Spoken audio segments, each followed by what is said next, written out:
అంటే చాలా మంది కూడా ఎక్కువ ఇంట్రెస్ట్ చూపించేది గోల్డ్ పైన. సో యాజ్ ఆఫ్ నౌ ఏంటి సార్ గోల్డ్ పైన ఇన్వెస్ట్మెంట్స్ ఎంతవరకు సేఫ్? ఒకవేళ గోల్డ్ పైన ఇప్పటివరకు ఇన్వెస్ట్ చేసినటువంటి వాళ్ళు నెక్స్ట్ దాన్ని కంటిన్యూ చేయొచ్చా ఏంటి? సో గోల్డ్ అండి ఇంటర్నేషనల్ మార్కెట్లో డొనాల్డ్ ట్రంప్ ఇవాళ మాట్లాడిన టారిఫ్ వార్ కానివ్వండి, తర్వాత April 2 నుంచి వివిధ కంట్రీస్ కూడా మళ్ళీ రెసిప్రోకేటరీ టారిఫ్స్ అంటే సామెత ఒకటి ఉంది, నాకు ఎందుకు గుర్తొస్తుంది ఒకటి. పూర్వం వాళ్ళు ఏంటంటే తమలపాకుతో నువ్వు ఇట్లా అంటే తలుపు చెక్కతో నేను ఇట్లా అంటే ఒక సామెత ఉంది, అంటే నువ్వు చిన్నగా ఏది చేసినా నేను దానికి రెసిప్రోకేటరీ అంతే టఫ్గా చేస్తానని.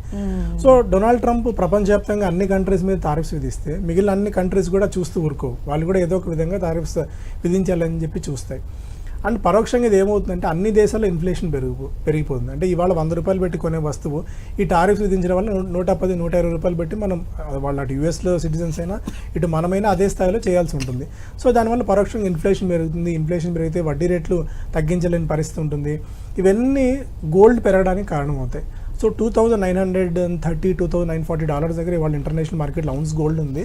ఇది మోస్ట్లీ $3,100 దాకా ఇంటర్నేషనల్ మార్కెట్లో వెళ్ళే అవకాశాలు అయితే ఉన్నాయి. డొమెస్టిక్గా మనం చూసుకుంటే దాదాపు ₹1,00,000 దాకా గోల్డ్ వెళ్ళినా పెద్ద ఆశ్చర్యపోవాల్సిన అవసరం అయితే లేదు ఇప్పుడున్న మార్కెట్ కండిషన్స్లో. బికాజ్ రూపీ కూడా మనకు అంతగా సపోర్ట్ చేయట్లేదు కాబట్టి ఎవరైతే గతంలో భారీగా గోల్డ్ కొని ఇన్వెస్ట్మెంట్ పర్పస్ కొని ఉన్నారో మేబీ వాళ్ళు కొద్దిగా అట్లీస్ట్ ఒక 30 to 40% అమ్ముకునే స్కోప్ కూడా ఉంటుంది ఇప్పుడు. ఎందుకంటే అమ్మి కొద్ది గొప్ప ప్రాఫిట్స్ అయితే బుక్ చేసుకోవచ్చు, లేదు హోల్డ్ చేద్దామంటే హోల్డ్ చేసుకోవచ్చు. బట్ ఫ్రెష్గా మనీ కమిట్ చేసి గోల్డ్లో ఇప్పుడు ఇన్వెస్ట్ చేద్దాం అనుకున్న వాళ్ళకి this may not be the right time అండి. పర్సనల్గా నేనైతే ఫీల్ అవుతుంది. కొద్దిగా ఆగితే మేబీ కొద్దిగా తగ్గే అవకాశాలు అయితే ఉన్నాయి గోల్డ్. యాజ్ ఆఫ్ నో అయితే బాగా ఎలివేటెడ్ లెవెల్స్ దగ్గర, పీక్ లెవెల్స్ దగ్గర గోల్డ్ ఉంది కాబట్టి ఇన్వెస్ట్మెంట్కి this is not the right time. Okay, అదే బాలరాజు గారు ఈ టైంలో ఎస్పెషల్లీ ఫిక్స్డ్ డిపాజిట్స్లో మనం ఇన్వెస్ట్ చేస్తే బెస్టా లేదా మ్యూచువల్ ఫండ్స్లో ఇన్వెస్ట్ చేస్తే బెస్ట్ అంటారు? ముఖ్యంగా ఇన్వెస్టర్స్కి పెయిన్ ఎక్కడ కలుగుతుందంటే investment product and time mismatch అయినప్పుడు.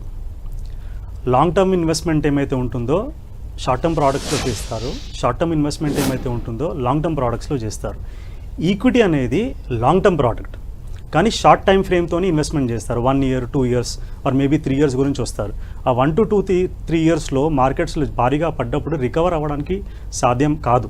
ఎందుకంటే మనం సఫిషియెంట్గా అట్లీస్ట్ ఒక 5 to 7 years టైం పీరియడ్ ఇస్తేనే మనకు ఆ రికవరీ టైం ఉంటుందన్నమాట. సో ఈ మిస్ మ్యాచ్ వచ్చినప్పుడే ఇబ్బంది అవుతుంది. ఈక్విటీస్ ఎప్పుడు కూడా లాంగ్ టర్మ్ ఇన్వెస్ట్మెంట్ అండి. అట్లీస్ట్ 5 నుంచి 7 సంవత్సరాల పైన సమయం ఉంటేనే ఈక్విటీ వైపు రావాలి. Fixed deposits short term investment product, కానీ ఏం చేస్తారు లాంగ్ టర్మ్ డిపాజిట్ చేస్తారు. 5 years, 7 years, 10 years మెచ్యూరిటీ అయిపోయిన తర్వాత కూడా దాన్ని రెన్యువల్ చేస్తూ ఉంటారు.